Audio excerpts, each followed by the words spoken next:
инак боз як филми нав аз ҷониби гурӯҳи эҷодии муассисаи давлатии хатносинамо рӯи пардаи синамои миллӣ хоҳад омад.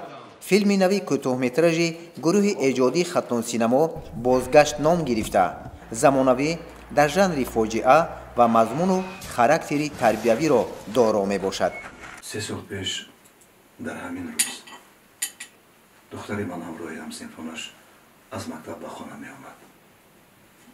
ҳангоми аз гузаргоҳ гузаштанаш мошинро пахш карда гурехта меравад. ин лаънати кӣ будааст? намедонам.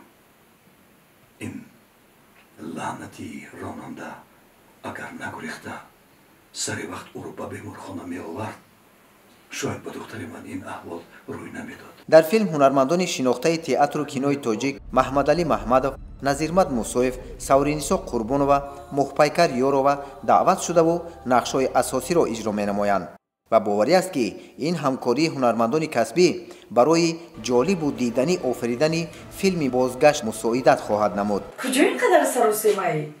ҳамроҳи зӯроваҷон мешиштед, хӯрок мехӯрдед, баъд мерафтед. ташаккур холаҷон, дар хона корҳоям хело зиёд мондааст.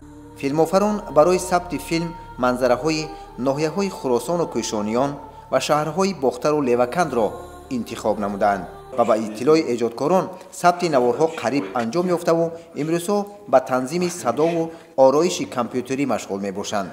муаллифони филми кӯтоҳметражи «Бозгашт» Акбари Ёр ва Далер Ҳасанзода буда, коргардонии онро Зафари Валӣ ба ӯҳда дорад.